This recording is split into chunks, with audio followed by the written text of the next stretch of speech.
Oke, jadi di sini kita punya sebuah silinder, jari-jarinya R. Ini R gitu ya. Silinder ini tuh diam, nggak bisa geser kanan kiri atas bawah. Dia dipaku di tengahnya gitu ya. Jadi dia dipaksa diam di situ, nggak bisa gerak translasi. Setelah itu si silinder ini itu dikaitkan dengan sebuah tali panjangnya L besar. Jadi ini ujung yang satunya diikat di sini, ujung satunya lagi dikasih massa, massanya M. Jadi ini panjang awalnya L ya, tali ini ya. Setelah itu massa M ini dikasih kecepatan awal V, jadi dia nanti akan muter kayak gitu kurang lebih sampai si talinya itu sudah habis terlilit di silindernya itu ya. Jadi kurang lebih kalau kita melihat gambarnya itu mungkin nanti kayak ini. Sampai sini talinya udah terlilit segitu, sampai sini berkurang lagi, sampai sini berkurang lagi, dan seterusnya sampai benar-benar nyentuh si silindernya kayak gitu. Ya, kebayangkan ya. Kita disuruh cari waktunya itu berapa. Jadi dari awal, keadaan awal ini talinya full belum terlilit sampai keadaan ini semua talinya sudah terlilit gitu ya. Jadi ini tuh dilem di sini, kasih kecepatan, ini muter. Kita disuruh cari itu butuh waktu berapa lama. Itu yang pertama. Terus kita disuruh juga cari panjang lintasan ini yang ditempuh M ini berapa. Kan kalau kita gambar panjang lintasannya itu mungkin nanti kurang lebih akan jadi seperti ini. Set, kayak gini, ngelewatin titik-titik tadi semua. Kayak gitu ya. Nah, kita tuh disuruh cari si lintasan hijau ini panjangnya berapa. Yap, kurang lebih kayak gitu. Satu hal yang penting di sini, apa yang tidak berubah? Ada yang punya ide nggak? Selama pergerakan itu apa yang nggak berubah?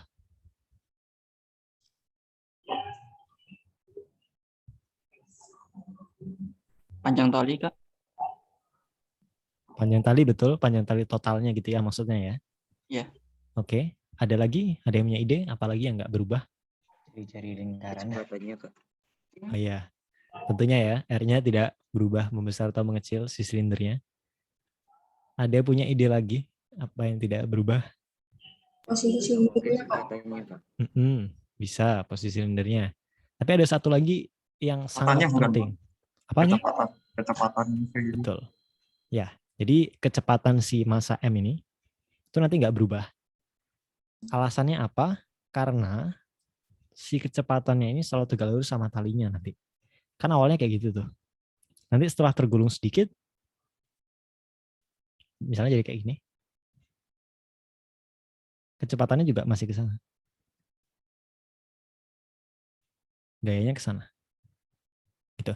Jadi gaya tegangan talinya di sini itu, dia itu hanya berguna untuk merubah kecepatannya aja. Dia nggak pernah merubah besar kelajuannya itu. Kelajuannya itu selalu V, karena talinya atau yang menarik itu selalu tegak lurus sama kecepatannya. Oke, itu yang pertama. Kunci yang pertama. V-nya tetap. Oke, tadi kita disuruh cari panjang lintasannya. Caranya gimana? Biasanya kalau kita disuruh cari panjang lintasan, secara umum kan panjang lintasan itu kan integral VDT gitu kan ya. Ya, integral DS. DS-nya itu VDT. DS itu maksudnya misal keadaan awalnya itu seperti ini, tinjau suatu saat kemudian. Jadi ada suatu DT detik kemudian. Jadi DT itu selang waktu yang sangat singkat. 0,00001 detik gitu misalnya. Jadi misalnya kita tinjau keadaan setelah ini, sesaat setelah ini, misalnya dia jadi kayak ini.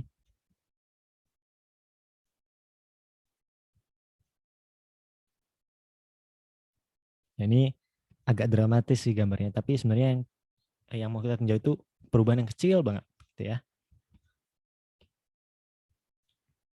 Dia kan mengalami perubahan sudut di sini. Sudut kontaknya itu titik tempat dia kontak itu jadi berubah. Katakanlah sudut ini namanya theta, d theta gitu ya. Habis itu ds itu berarti segmen lintasan yang dia tempuh ini, itu ds. Oke. Habis itu misalnya panjang tali saat itu adalah L besar, misalnya.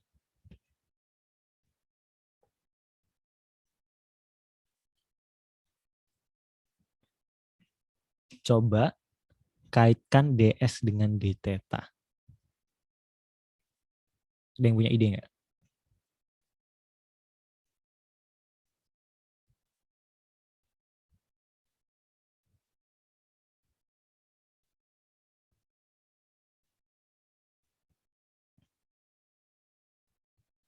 Kalau ini d theta, maka perubahan sudutnya ini itu juga d theta.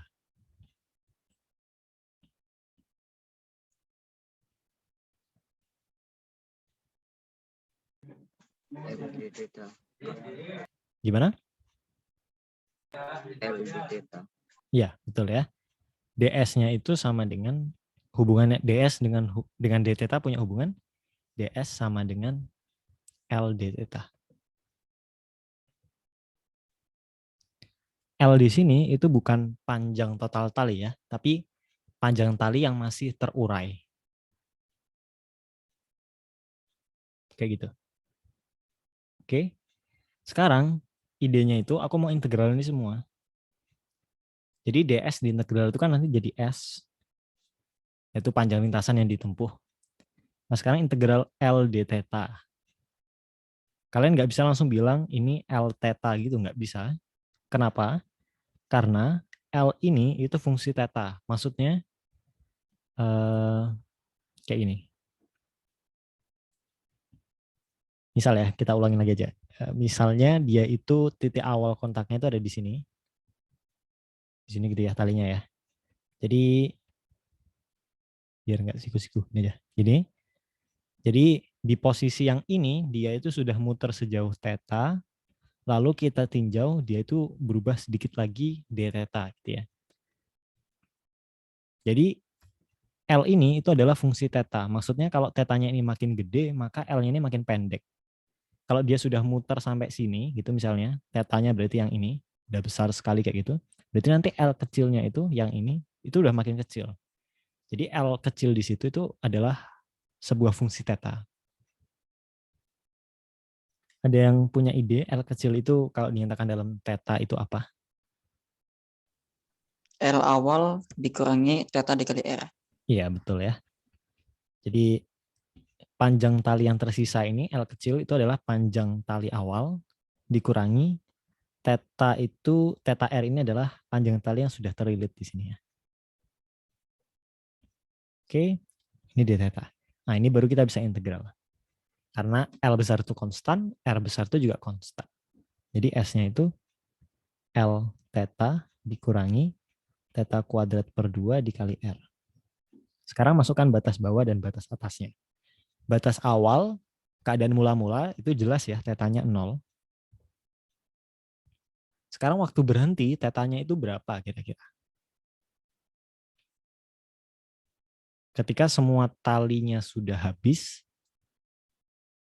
keadaan akhir yang kita mau tadi, maka L dikurangi theta R atau sisa talinya itu 0 kan? Berarti theta saat keadaan akhir yang kita inginkan itu adalah L per R ya. Jadi batasnya masukkan dari 0 sampai L per R. Jadi kita dapat S-nya itu sama dengan L kali L per R dikurangi L kuadrat R per 2R kuadrat. Jadi sama dengan ini L kuadrat per 2R. Itu adalah jarak yang dia tempuh. Oke, kalau kita disuruh cari waktunya, ingat tadi kita udah dapat fakta bahwa V-nya itu tetap karena kecepatannya selalu tegak lurus sama talinya. Jadi waktunya kita bisa tulis langsung jarak bagi kecepatan.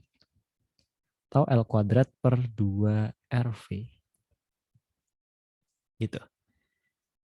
Itu untuk mencari jarak yang ditempuh sama M-nya dan mencari waktunya. Cukup mudah karena ternyata untuk cari waktunya itu tinggal jarak bagi kecepatan ya, karena kita udah dapat fakta bahwa V-nya selalu tetap kapanpun. Gitu.